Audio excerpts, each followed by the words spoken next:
My wife cheated on our fifth wedding anniversary. My divorce and the horrific revenge begins. My wife was unfaithful publicly on our anniversary. The divorce just marked the inception of my astonishing retribution. Upon reflection, I could not have anticipated the unforeseen trajectories my life would assume. In my youth, I possessed unwavering certainty, brimming with confidence and hope. I was first optimistic, brimming with aspirations, scarcely contemplating the likelihood of obstacles. My objectives were simple yet sincere: a nurturing family, a prosperous job, and potentially some adventure throughout the journey. That I was modest, seldom seeking recognition, yet consistently striving for excellence. Despite the onset of life's problems, I maintained that diligence and commitment could surmount any impediment. Encountering Jennifer resembled the inception of an unforeseen cinematic role. She entered my life unobtrusively, although her influence was significant.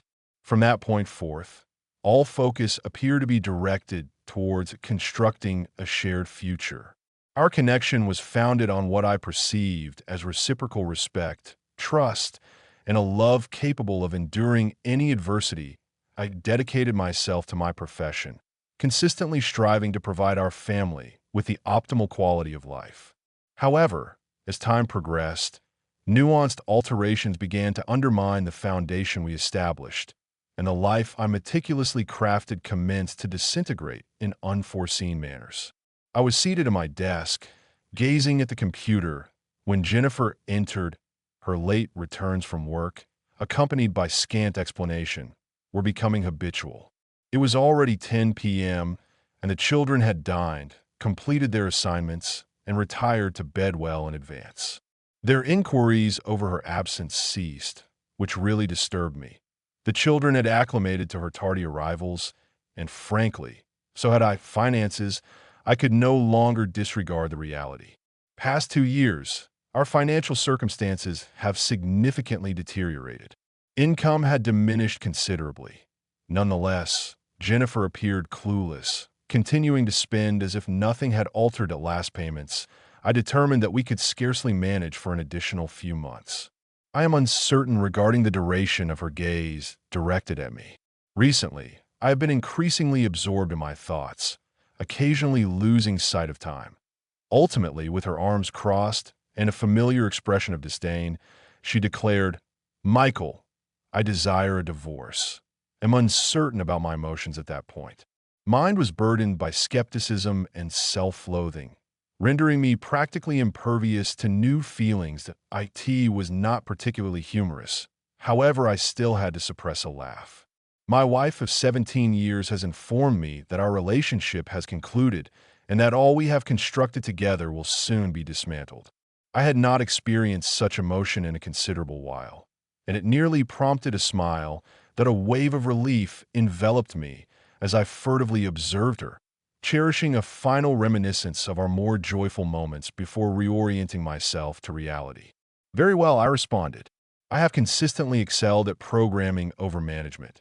Nonetheless, programmers often ascend to project managers, subsequently to department directors, and ultimately to senior management. This is how I become a senior product development manager." It was merely an ostentatious designation for a salesperson. At that time, I was the most competent candidate for the position. That I had predominantly developed our flagship product line. I had cultivated it from its inception and enhanced it through 6 iterations. I possessed superior knowledge of the product compared to all others. When clients inquired, I provided responses. When employees encountered problems, I was adept at resolving them. Adorned with a fresh haircut and a costly suit, I epitomized the role. The salary increase and bonuses associated with the promotion were advantageous as well. I was generally content with my employment. However, I had a profound affection for programming and greatly missed it. In my position, I lacked the opportunity. Excessive meetings and calls impeded the return to coding tasks. I was compelled to observe a new cohort of enthusiastic employees endeavoring to surpass one another with their recent innovations, not deceive. Holding the position of authority had its advantages. Although I consistently desired a modification in my obligations, that M.Y. termination from Chicago Technology Solutions was not unexpected. If I were in their position, I would have acted similarly. Participation at meetings was inconsistent, and I frequently failed to fulfill deadlines at that moment. I had neither attempted to be dismissed nor actively sought to retain my employment. Departure from CTS, I experienced profound depression for several months. Months for me to extricate myself and attempt to progress. However, this endeavor did not culminate in success, either additional month for me to discover a viable solution to the predicament in which I found myself, or at least one I could tolerate. I may have lost my sanity were it not for the children. Their regular pattern facilitated my restoration of balance. Breakfast, school, snacks, homework, dinner, and sleep. This regimen became my guiding principle, aiding me in rediscovering my path. I immersed myself in the role of a stay-at-home father, assuming all household responsibilities and transportation obligations. The children sincerely appreciated my presence at home, reinforcing my sense of worth. I was not completely ineffectual. If my wife observed these alterations in our familial dynamics, she never acknowledged them, that I am quite certain she did not observe it. I encountered Jennifer Riley during a fraternity gathering, despite my initial reluctance to attend. I joined the fraternity for the potential networking opportunities post-college, rather than for the social events during my time there that I concluded that I would require every possible advantage. Academically, I was performing satisfactorily, hence it was not a concern. However, in all other aspects, I was only mediocre. My height, weight, appearance, and demeanor are all unremarkable. My name, Michael, was the most prevalent name from 1961 to 1988. Utterly mediocre, in all honesty, outside of the digital realm, there was little that distinguished me. Engagement in romantic relationships? I attended several dates. Interpersonal connections? Not particularly. That I was rather adept at solitude, even throughout my final year of college, until I encountered Jennifer Riley. Jennifer was about as unremarkable as I was, yet I observed that the typical woman appears more attractive. She exhibited a degree of restraint, and I observed her for an extended period before summoning the courage to engage her in conversation. Our initial encounter was succinct and subdued, although we became acquainted over the subsequent weeks. We convened for coffee, collaborated in the library, and after approximately 2 months, we experienced our inaugural date. At that point, the most extraordinary period of my life commenced. 15 years of joy. Our courtship was brief, and our engagement even briefer. Immediately following graduation, we wed and relocated to our inaugural apartment in Chicago. We traveled together on the morning and evening trains to our initial employment, barely making ends meet, yet content in each other's company. We shared numerous commonalities, including familial narratives, romantic experiences, mutual hobbies, and analogous aspirations, in areas of divergence. We complemented one another. If I was unable to manage a task, Jennifer could. Her vulnerability was my strength, that I effectively controlled our finances, while Jennifer proficiently organized our social and family calendars. We collaborated as a team, and throughout the subsequent years, our lives progressively enhanced. We both attained multiple promotions, our social circle broadened, and we had sufficient savings to purchase our first residence, enabling us to travel and savor life. Our physical relationship commenced gradually, mirroring the progression of the rest of our partnership. We engaged in hand-holding and kissing from our initial date, progressing to increasingly personal expressions of affection upon becoming exclusive. We remained virgins until the evening of our engagement. Subsequently, our enthusiasm expanded in tandem with our achievements. Jennifer departed from her position 8 years later, coinciding with the birth of our son Jacob. Just over a year later, our daughter Emily was born. Indeed, I am aware that these names were the most prevalent during that period. It had evolved into a familial custom. We purchased a 3-bedroom residence in the suburbs, accommodating a dog, a family automobile, and a minivan. Life was proceeding favorably. 2 children, 1 pet, a residence, and 2 automobiles. All quite conventional. I did not believe I could get more happiness. I erred. My elevation to the managerial position occurred just after Emily's first birthday, perhaps as a reward for years of understated commitment within the middle class, and why new income was unremarkable. However, we expressed no dissatisfaction. I maintained a flexible schedule, primarily working remotely and attending the office solely for meetings. While it is asserted that money cannot provide happiness, I concur with this sentiment. Yet it can facilitate the acquisition of superior clothing and grooming, enhanced health care, a residence in a more desirable locale, and an increase in self-assurance that I progress from average to moderately above average.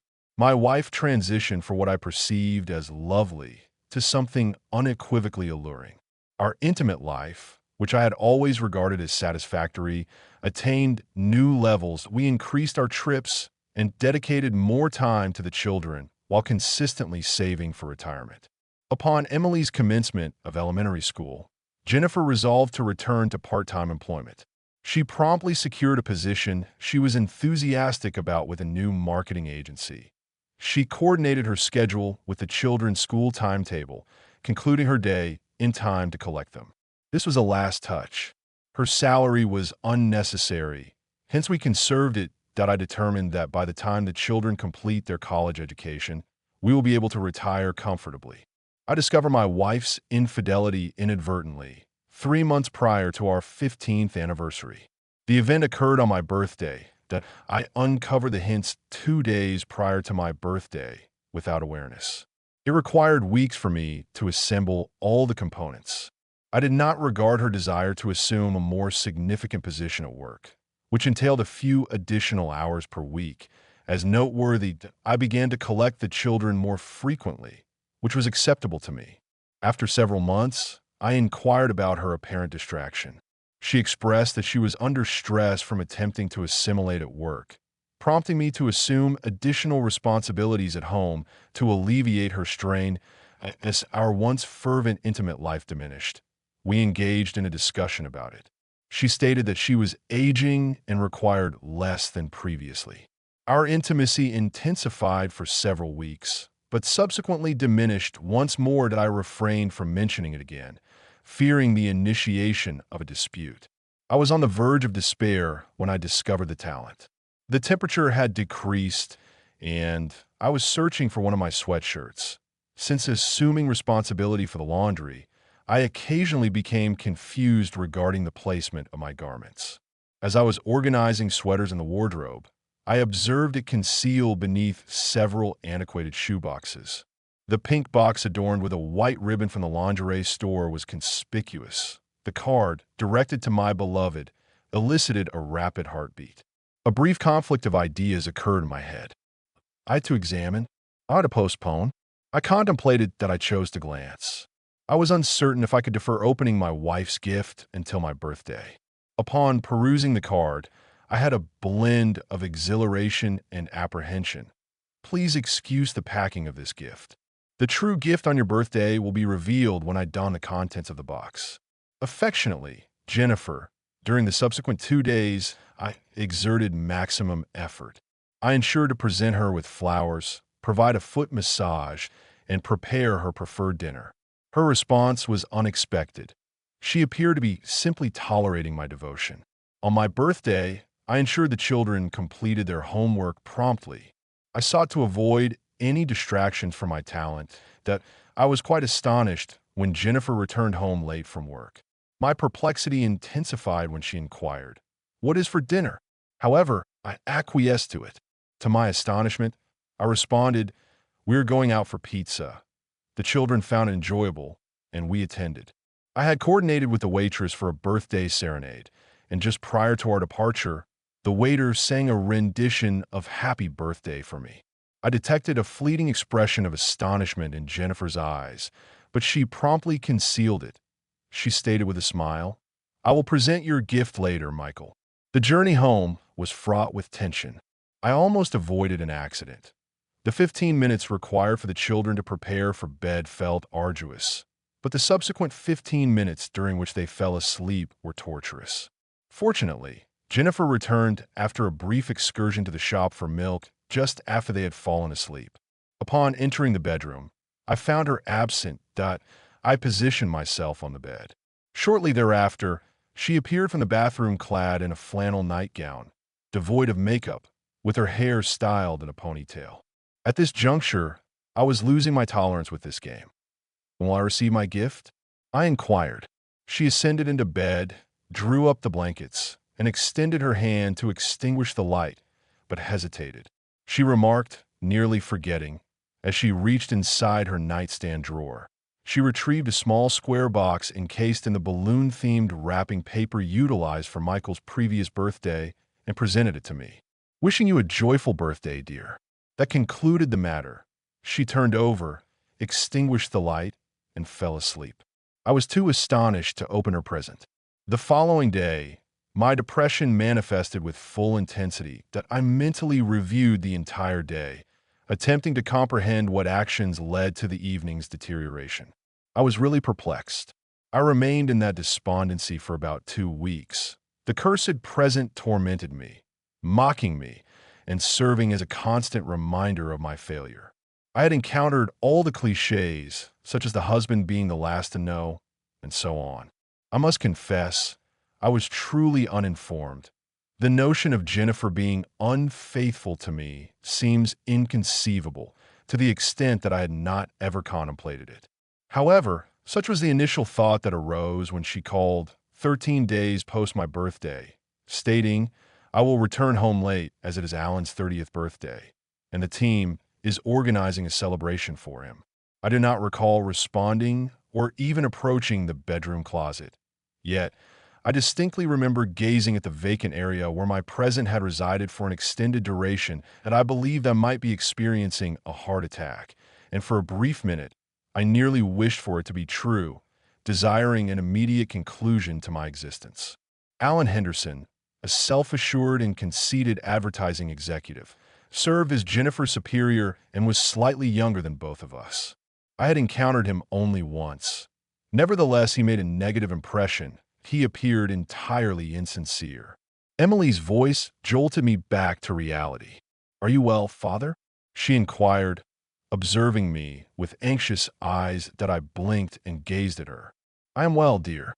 Father just consumed something that did not sit well with him. I will exit shortly." I ultimately exited the washroom, although my recollection of subsequent events is vague. I recall seizing my old bottle of scotch. Given the headache the following morning, I had consumed multiple glasses. I was unaware of the time Jennifer arrived home.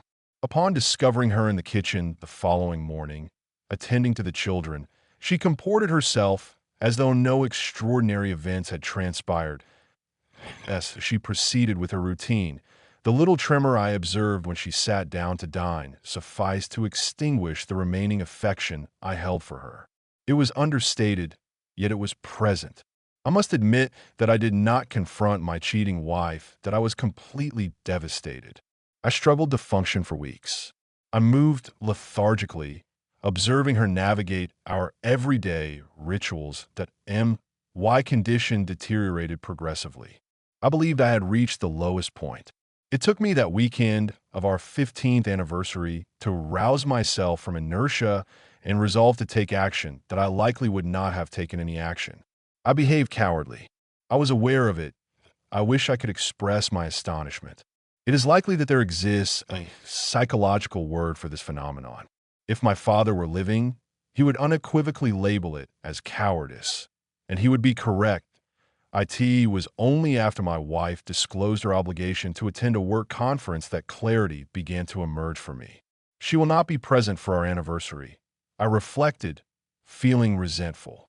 I was uncertain as to why it disturbed me to such an extent that it constituted yet another manifestation of disrespect, although it was particularly painful as she appeared oblivious to the significance of the occasion.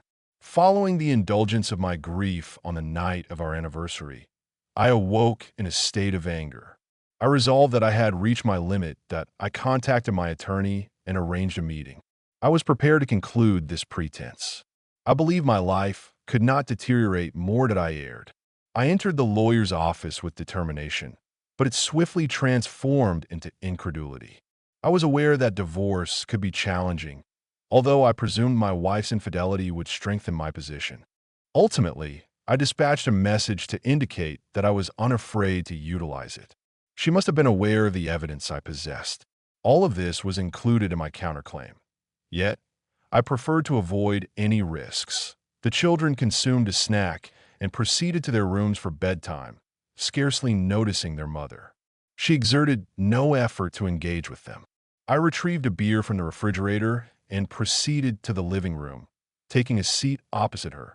She refrained from making eye contact for an extended while, hence I only savored my beverage.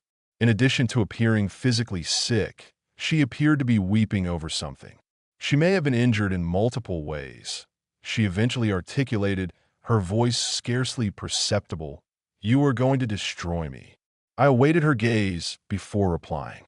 It required a little interval that I sincerely hoped so. I had anticipated this moment would evoke greater intensity, particularly as a solitary tear formed and traversed down her cheek, yet I experienced no emotion.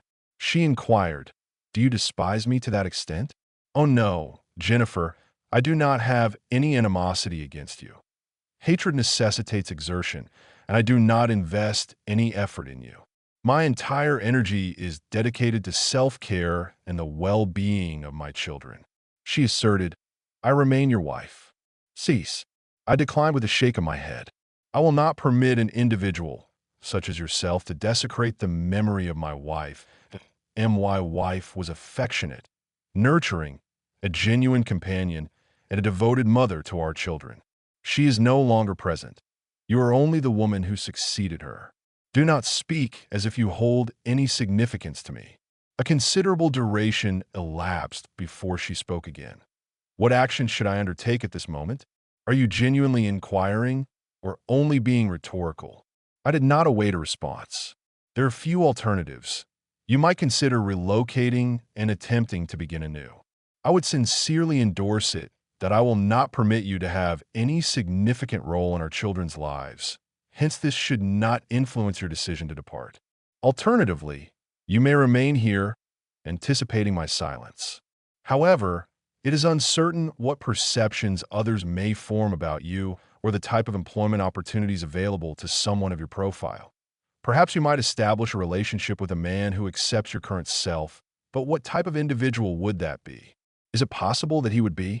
Alternatively, you could conclude everything, although I would prefer that you refrain from doing so.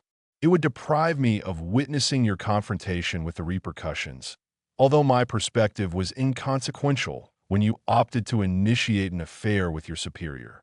I had practiced this speech mentally for months. Observing her soul deteriorate with every utterance, I anticipated experiencing satisfaction. Conversely, I experienced a profound sense of emptiness. Life after divorce was characterized by legal disputes that I ultimately performed significantly better than anticipated, obtaining over $1 million in settlements from 3 corporations whose personnel had engaged with my wife. It astonished even my attorney, who had not anticipated significant outcomes. We concluded that those corporations sought to evade negative publicity following our actions against my ex-wife's company, that we compromised our company through discovery motions, depositions, and media leaks. I escalated the situation by emailing the CEOs of their remaining clients, providing details about my wife, her superior, and their indiscretions. Gradually, their earnings diminished, staff departed to evade the affiliation, and ultimately, they declared bankruptcy. Alan Henderson was dismissed and departed the town in ignominy. The $200,000 settlement was inferior to the others, although it was gratifying. I received no benefits from the alienation of affection allegations, as anticipated. Although 4 of the men's spouses ultimately initiated divorce proceedings, their outcomes were not entirely positive. In the course of pursuing all this, I inadvertently caused myself harm as well. It was not uncommon to encounter individuals familiar with my circumstances. The derision and murmurs escalated significantly. Curiously, I was indifferent. already perceiving myself as a failure. Their comments failed to resonate with me. Some of these individuals were indeed astute. Safeguarding my children from the repercussions was consistently my foremost concern. They experienced a setback but ultimately recovered. My most significant achievement was rejoining CTS as Vice President of Design and Development. Resuming programming facilitated my escape from personal difficulties. During a challenging 2-year period, I created an add-on for the primary CTS program, enabling flawless integration with 2 competing systems that I established a firm to commercialize my software and, within a year, received takeover proposals from all 3 principal competitors. CTS acquired my company and software for $1 million, accompanied by a substantial bonus package. Although I contemplated retirement, my absence of a social life led me to believe I would become a recluse without a daily purpose. My increased income enabled me to employ a kind elderly woman as a part-time housekeeper and caregiver for the children. 1 year later, Mrs. Marlene Jensen relocated permanently, residing in the apartment above our newly constructed garage. She assumed a grandmotherly role for my children, exhibiting warmth and kindness, but also demonstrating firmness when necessary. What I esteemed most was her sagacity and the counsel she provided to my children, counsel that is derived solely from experience. I cherished my children profoundly and endeavored to be a dedicated parent. Nevertheless, I was also wounded, resentful, and severe. I sought her counsel, and she was my steadfast support during challenging decisions. My children matured into well-adjusted adults, and I occasionally observed them with their families over the years, although our intimacy diminished. I did not hold them accountable. It was preferable for them to maintain their distance to prevent my resentment from infiltrating their lives. Mrs.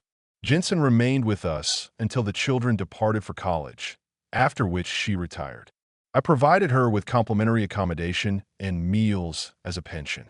She was a steadfast presence in my life for 15 years. She subtly urged me to embrace life again and seek a companion to share my existence with. I valued her endeavors, although in the end, she departed certain that I would be left solitary. I have never confided in anyone else. My friendships were superficial and unsatisfying. I have never engaged in dating, other from a few group dinners with acquaintances. I acquired a reputation for being aloof and inflexible, leading to widespread avoidance by others that I could not hold them accountable. I had instigated the situation myself. My bodily requirements were effortlessly managed by my increasing affluence.